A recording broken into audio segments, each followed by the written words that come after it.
So we're just going to do a little unboxing and a first look. The next video will be a running footage. I'm pretty excited for this one. So I have the Groms.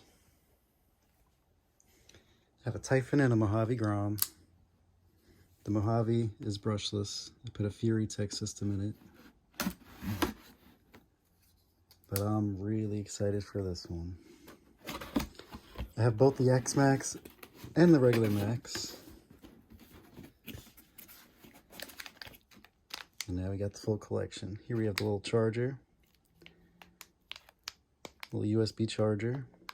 I wonder if they give you the wire for it too. Who knows? Traxxas is weird like that. Yeah, so this is your 3500 milliamp 2S. It's nice that Traxxas is finally including LiPos. And here we go. Let's see it.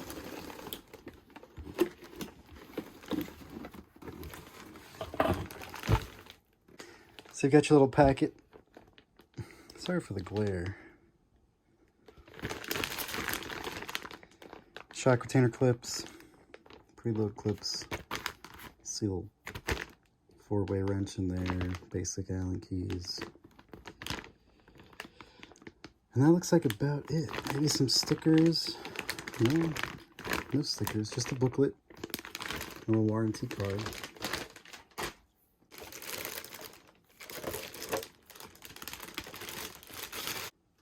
Wow, this thing is pretty. There she is, the Traxxas MINI MAXX. Shout out to RC Speed Celebrity for that one. All right, so we got a front feels nice. Back is definitely way stiffer. The front almost feels like it needs some oil. It's a little bouncy.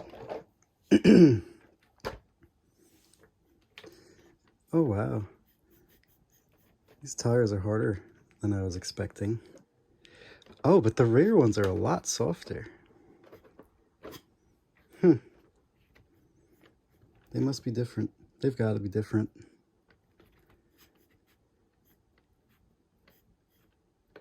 I bet you they're different part numbers or something, because that's way too much of a difference to be the same tire. Really flexible bumper. Holy crap. Quiet drivetrain. Let's get the body off. 2 little clips, front and back. No bracing, just the clipless mounting system. Man, this black one looks really sweet. See all the gray in there? Metallic flake. Here we go. Here's your little BL2S system. This is going to be changed out, but we'll run it stock for a little bit, see how she goes. I plan on putting a castle system in here. I don't know which one. I'm going to have to do some research on what I can throw in here, what'll fit. Because as you can see, there is zero space. But the Castle ESCs tend to be a little smaller, so we'll see what we can get away with. But this receiver box is right up against the motor too. Yeah, we'll have to see. We'll have to take some measurements and do some research on that. I love the 10th scale electronics. Everything is 10th scale. Motor ESC servo. That's going to be changed out too. Plastic gear servo. It's probably fine on a truck like this, but that's going to get swapped. You got your 10th scale axles. I believe they're the same ones that are on the Rustler, the HD ones. They're just shorter for the Mini Maxx. 10th scale diffs, front and rear. No center diff, that's a upgrade option from Traxxas, of course. Plastic shocks. The aluminum ones are also an upgrade. No threads, just the little clips. I guess it's all right for stock, but they're kind of treating this the same way they treated the 10th scale Maxx. It's a good truck out of the box, but it's great with their upgrade parts. That is really stiff. Oh, look at that. This left side on the rear rebounds way slower than this right side. Check this out.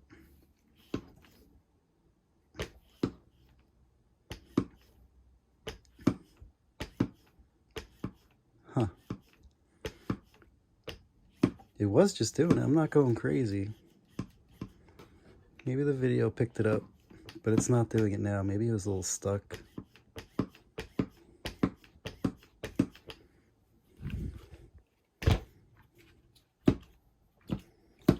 Yeah, that front comes right up.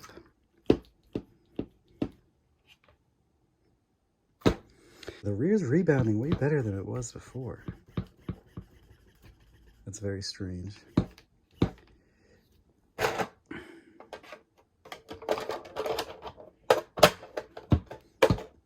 See, the rear sits a little lower than the front.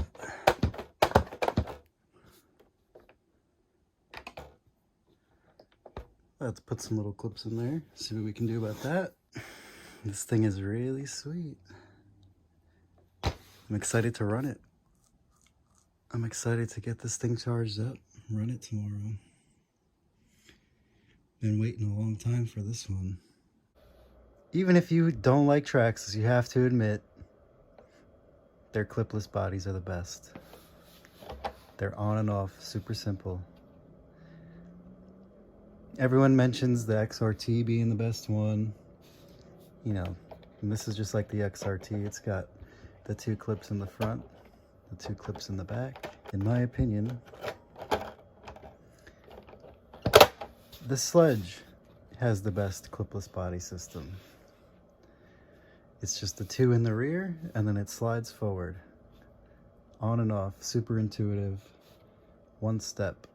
Oh, I did get this when I bought the truck because I don't use the Traxxas remotes.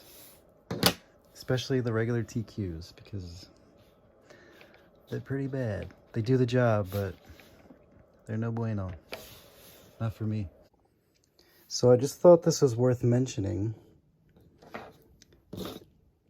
When you're going to switch out a receiver in a Mini Maxx, because I haven't seen anybody do this yet. This is not your standard receiver box here. This is basically just a cover. And what they did was foam taped around the receiver, just like you see it here. And then they shoved it in this little box. And then the rest of your wires go down in this little cutout here. It was all crammed in there when I opened it up. So that's how you got to do it. So basically, this is what it's going to look like. You just shove that back up in there. And then somehow fit the rest of these wires in that little hole, because there's no space in here. There's no space up top. That's where your plugs sit. There's no space on this side. Kind of a weird design, but I guess they were limited with space. But note, when you're switching your receiver, the receiver, as far as I know right now, needs to be the same size as the TQ receiver, or else it won't fit and it won't be waterproof. This little foam is what keeps it waterproof. So just take note of that. All right, next video will be the running. We'll see how she rolls. Take her down to the pit. Should be a good test. I don't want to break it, but I'm not going to take it easy. But apparently parts won't be available till December or January, so we're going to try not to break it. All right. So far, this thing is pretty popping.